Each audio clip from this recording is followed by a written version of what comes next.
जून 2013, एक ऐसा समय जिसे शायद ही कोई भुला पाए। आज की इस चर्चा में हम भारतीय हिमालय के इतिहास की सबसे खौफनाक प्राकृतिक आपदाओं में से एक केदारनाथ त्रासदी की गहराई में उतरेंगे। हम सिर्फ ये नहीं देखेंगे कि उस रात क्या हुआ था, बल्कि उन वैज्ञानिक कारणों और भारत के अब तक के सबसे बड़े रेस्क्यू ऑपरेशन को भी समझेंगे। तो चलिए बिना किसी देरी के इस प्राकृतिक आपदा और प्रकृति के सामने हमारी मानवीय सीमाओं को समझने की शुरुआत करते हैं। शुरुआत करते हैं जून 2013 के उस शांत माहौल से। जरा उस दृश्य की कल्पना कीजिए। चारों तरफ बर्फ से ढकी चोटियां, मंदाकिनी नदी की शांत बहती धारा और हवा में गूंजता हर हर महादेव का जयघोष। केदारनाथ धाम में हजारों श्रद्धालु मौजूद थे। कोई अपने परिवार के साथ था तो कोई मन में ढेरों मुरादें लिए वहां पहुंचा था। माहौल एकदम भक्तिमय और सुकून भरा था। लेकिन इस असीम शांति के ठीक पीछे प्रकृति बहुत ही खामोशी से कुछ और ही ताना बाना बुन रही थी। कुछ ऐसा जिसका वहां मौजूद किसी भी इंसान को रत्ती भर भी अंदाजा नहीं था। एक तरफ घाटी में ये शांति थी, लेकिन आसमान में कुछ और ही चल रहा था। काले बादल घिरने लगे थे और सबसे चौंकाने वाली बात यह है कि मौसम वैज्ञानिकों ने पहले ही चेतावनी जारी कर दी थी।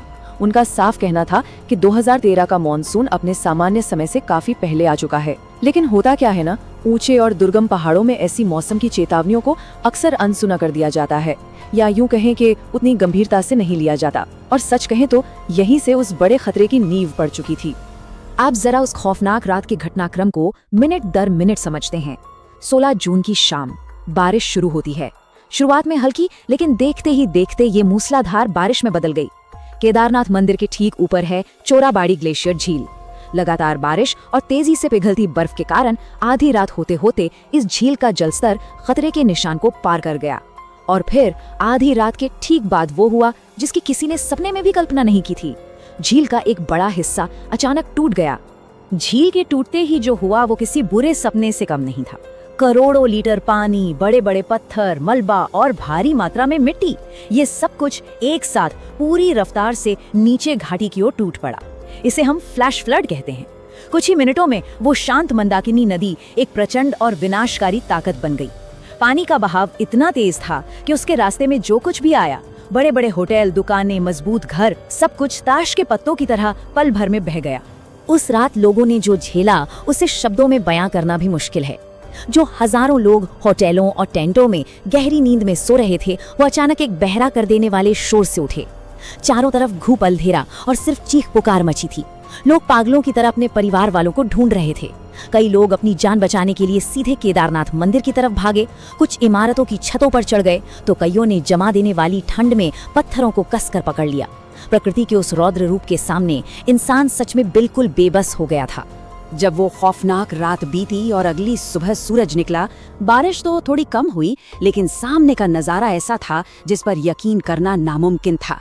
पूरा का पूरा केदारनाथ शहर, जो एक दिन पहले तक श्रद्धालुओं से गुलजार था, लगभग पूरी तरह तबाह हो चुका था। हर तरफ सिर्फ और सिर्फ मलबा, कीचड़ और टूटी हुई इमारतें नजर आ रही थी। उस भयानक रात ने पूरी घाटी का भूगोल ही हमेशा के लिए बदल कर रख दिया था। लेकिन इस पूरी तबाही के बीच एक ऐसी चीज हुई जिसने हर किसी को हैरान कर दिया। मुख्य केदारनाथ मंदिर अब भी बिल्कुल सुरक्षित और मजबूती से खड़ा था, और इसका श्रेय जाता है एक दिव्य शिला को। दरअसल पानी के तेज बहाव के साथ एक बहुत ही विशाल चट्टान बहकर आई और बिल्कुल मंदिर के ठीक पीछे आकर टिक गई। इस चट्टान ने एक ढाल का काम किया और मौत बनकर आ रहे पानी की मुख्य धारा को 2 हिस्सों में बांट दिया। मंदिर उस सीधे प्रहार से बच गया। इसे बहुत से लोग आज भी भगवान शिव का चमत्कार मानते हैं। जैसे ही इस भीषण तबाही की खबर बाहरी दुनिया तक पहुंची, पूरा देश सन्न रह गया। और यहीं से शुरू हुआ भारत के इतिहास का सबसे बड़ा रेस्क्यू ऑपरेशन। मलबे के बीच हजारों लोग बिना खाने, बिना पानी और बिना किसी छत के फंसे हुए थे। भारतीय थल सेना, वायुसेना और एनडीआरएफ की टीमें तुरंत एक्शन में आ गईं। मौसम बेहद खराब था, परिस्थितियां जानलेवा थीं।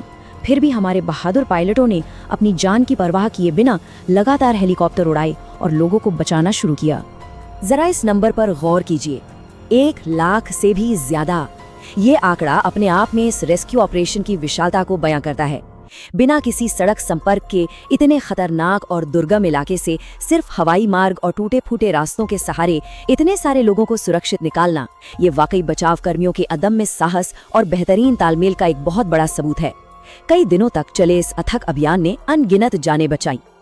लेकिन इस बड़ी कामयाबी के साथ एक बहुत ही कड़वी और दुखद सच्चाई भी जुड़ी है। सरकारी आंकड़ों के मुताबिक इस त्रासदी में करीब 5,500 से ज्यादा लोगों को मृत घोषित किया गया और ऐसे न जाने कितने लोग थे जो हमेशा के लिए लापता हो गए, जिनका आज तक कोई सुराग नहीं मिला। ये सिर्फ एक आंकड़ा नहीं है, बल्कि उन हजारों परिवारों का दर्द है जिन्होंने उस रात हमेशा के लिए अपनों को खो दिया। ये घटना भारत की सबसे दर्दनाक प्राकृतिक आपदाओं में से एक बन गई। तो अब इस पूरी घटना का सबसे अहम पहलू क्या है? ये तबाही सिर्फ एक प्राकृतिक आपदा नहीं थी, इसने कई ऐसे गंभीर सवाल खड़े कर दिए जिनका जवाब हमें आज भी खोजना है। क्या पहाड़ों पर अंधाधुंध और अनियंत्रित निर्माण इसका एक बड़ा कारण था? क्या किसी भी पहाड़ी तीर्थ स्थान की एक सुरक्षित लिमिट तय नहीं होनी चाहिए? और सबसे बड़ा सवाल, जिस पर वैज्ञानिक भी लगातार जोर दे रहे हैं, जलवायु परिवर्तन। क्लाइमेट चेंज के कारण हिमालय के ग्लेशियर जिस तेजी से पिघल रहे हैं, वो आगे चलकर ऐसे खतरों को और बढ़ा सकता है। आज अगर देखें तो केदारनाथ को फिर से बसाया जा चुका है। वहाँ मंदिर की घंटियां फिर से गूंजती हैं और श्रद्धालुओं की भीड़ भी लौट आई है। लेकिन 2013 की उस भयानक रात को कभी भुलाया नहीं जा सकता। उस रात ने हमें साफ साफ बता दिया था कि पहाड़ों की इस शांत और खूबसूरत चादर के पीछे कितनी विनाशकारी ताकत छिपी है।